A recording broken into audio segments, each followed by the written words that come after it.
This hunt here is an elk hunt that I have looked forward to for a long time. I mean, a really long time. Back in the 90s, I first drove by this area. There's all these 14,000 foot peaks, 12,000, 13,000. And I'd look in the far distance and I'd say, you know, I'm going to hunt elk in there someday. That work? Yep. All right. It only takes 2 to 3 points to draw an elk tag in here. And for years, I'd been saving my Colorado points and I burned them in 2016. So now I'm back at this 2, 3, 4 point level. I'm just gonna go and hunt elk in all of these places that are on my map in Colorado. And this was the first one.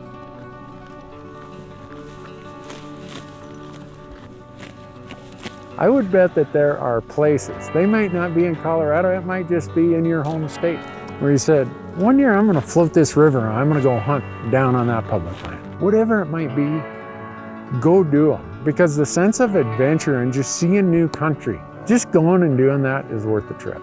And hopefully I have a story to tell.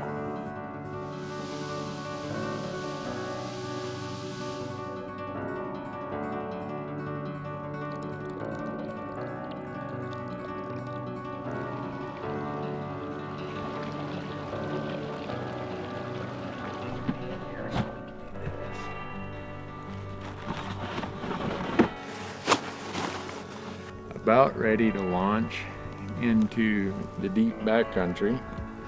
We got to find a camp with water. It's dry. Everybody says, hey, you're gonna want to camp where there's water because there's not a lot of it.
Oh, Bono says, how about a little drink?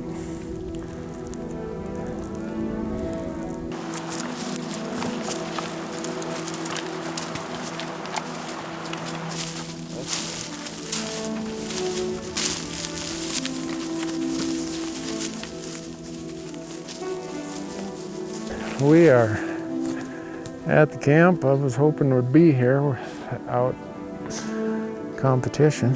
Looks like we're gonna be okay. We got water, we got good food for the llamas. That's really all we need.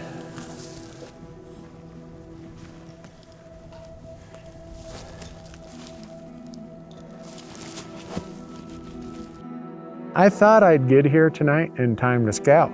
When I e-scouted this, I had plan A and plan B. Plan A was an older trail. Well, the trail was completely shut.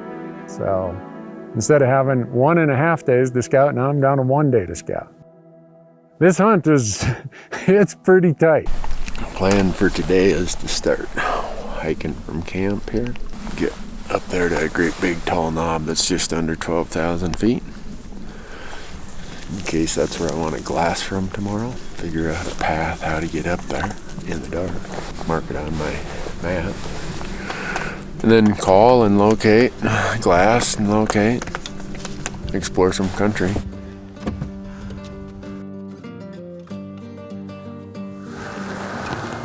So, I'm gonna make a few calls into these basins, see if we get a response. I'm gonna be call and listen, call and listen, call and listen, just trying to locate groups of elk. If I hear them, I'm just gonna mark them.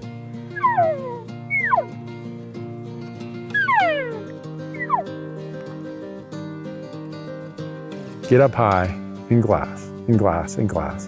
170 yards. Just a really nice heavy 5-point. I do one little series of cow calls, and instantly, not only does a bull bugle, he comes running down the hill.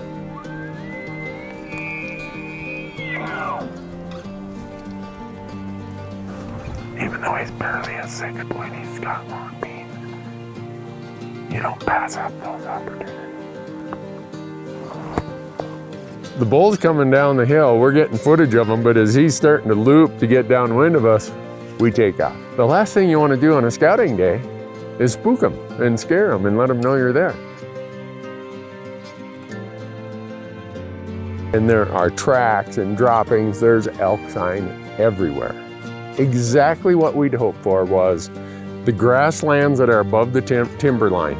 The elk are coming up there and feeding at night, and then they're going down, bedding in the timber. Right here we're at 12,000, just over 12,000, and my camp's at just over 11,500. So the other part of it is I don't want to be somewhere that's right in the middle of where the elk are. I mean, your camp has noise, it has smells, it has disruptions. Elk live here every day of their life. They know when one more tree fell over. So if you come in here and plop camp right down in the middle of it, with all the smell, all the noise, all the human activity, instantly they know.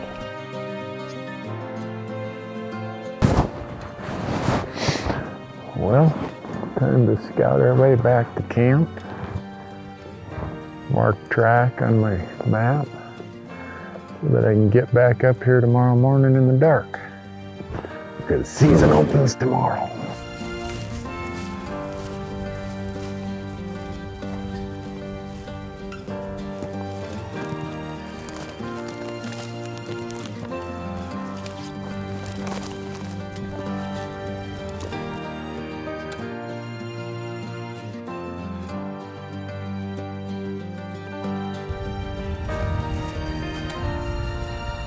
So after all the luck we had calling in a bull and locating a bull and finding sign and everything else on our scouting day, I'll admit that I had pretty high hopes opening morning.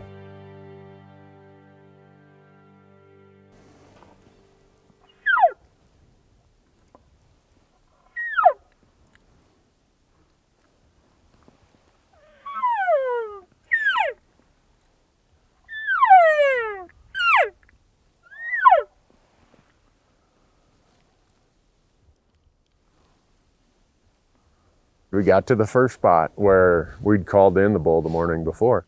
Start doing some cow calls, nothing. Glass as the sun's coming up, nothing.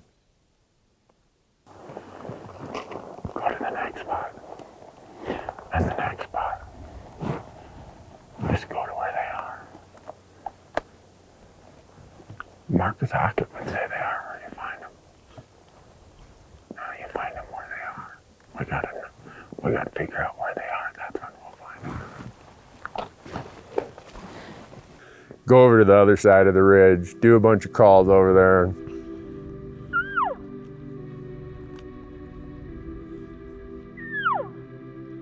Nothing. This is how it often goes, right? You get yourself all excited and then they pull the rug out right underneath you. And I told the guys, we're gonna get over to those trees by that place we sat the other day and we're gonna do some glassing. Well, on our way there, we cut down into this little depression and I look over my shoulder and there's 3 elk looking at us. All cows. But I'm thinking, you know what? It's October 10th. There could still be some bulls in here looking for cows. Cows everywhere. I'm just gonna hang out here for a little while. Here comes a lone cow all by herself. She feeds down into the timber. Dang it, where are the bulls? I look way over on the horizon and I see a bull walking towards us. Just spotted a bull about a mile over there. He's walking that ridge line and he's heading down into this timber. he's coming, and all of a sudden he hangs a hard right. And I told the guys, I think he's going for that park down there. We grabbed our stuff and we just started motoring down there. And as we got closer, we could hear him bugling. But the wind up here is blowing right to him. So I'm gonna have to stay low, keep our scent down in this drainage, and then pop straight up once we know we're downwind of him. We still had the morning thermal, so we were in a big hurry to get downwind of him because he's coming this way. So we made this big loop, and he's got the wind kind of at his back. There's a big park over there. I think that's where he was headed to.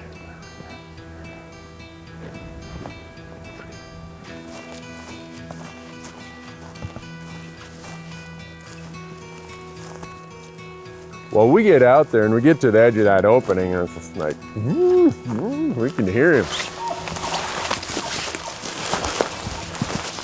But he's probably, I don't know, 3/8, half a mile out there away from us.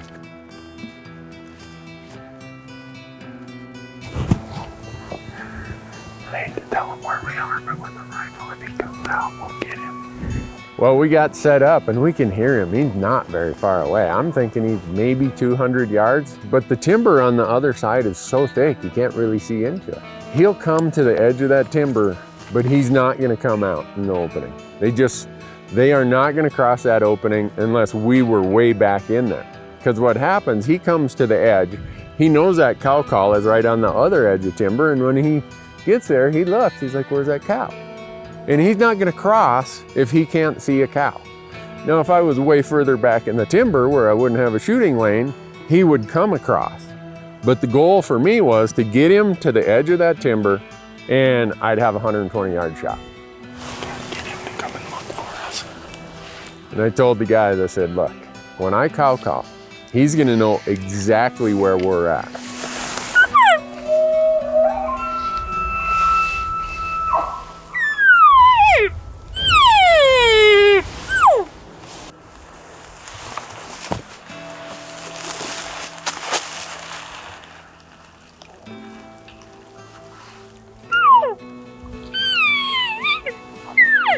And I'm set up on my backpack because I'm just waiting for him to pop up out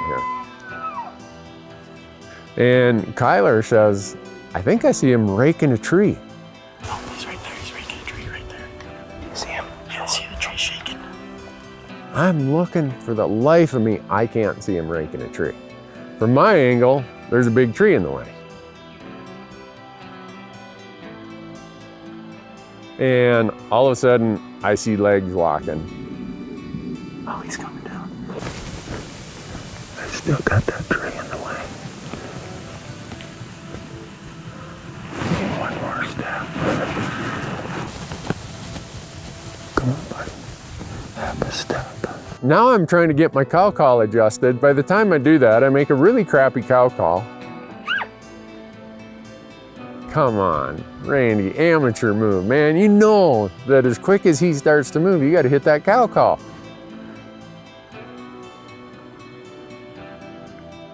And then he does stop, but he stops over in another clump of trees. I'm like, oh, you gotta be kidding me. And he comes around and he does a loop and he stands right next to this little spruce tree. It's like Groundhog Day, man, all over again. Well, he turns and he starts walking away and I cow called and he stops.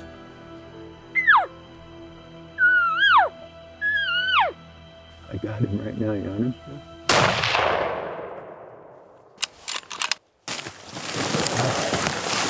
Where is he? He went up to the left. I can't see him anymore.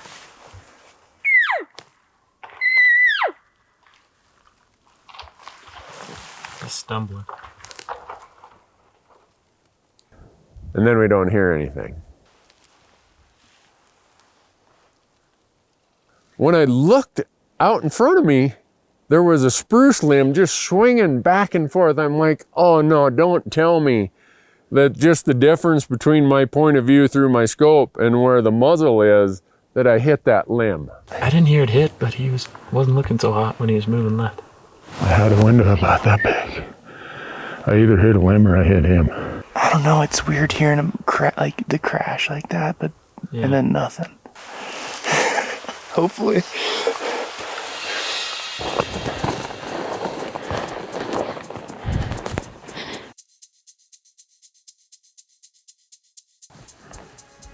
Oh, I see him now, yeah.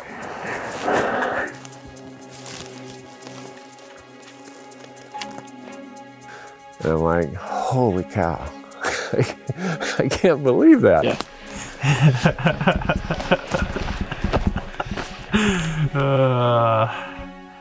Opening day bull. I don't know if that's happened with me and you yet. Definitely not elk. Oh, really? Yeah. This was my dream, to come and hunt this location. It's the experience to me that was as interesting and intriguing as anything. Thank you, Mr. Bull. Thank you.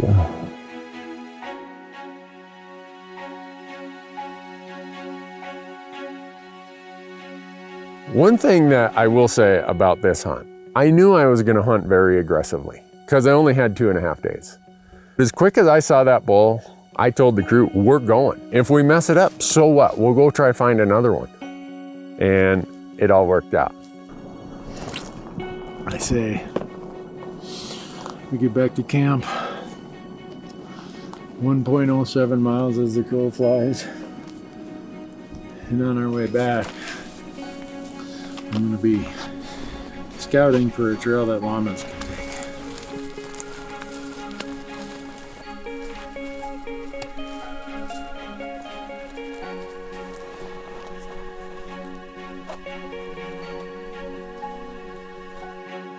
The real success for me is that I went and explored another piece of this great American landscape that has always intrigued me.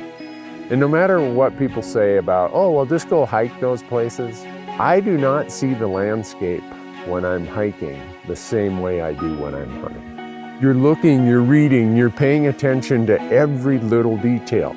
And to come here and do it and immerse myself is a trophy experience, if ever I've had one.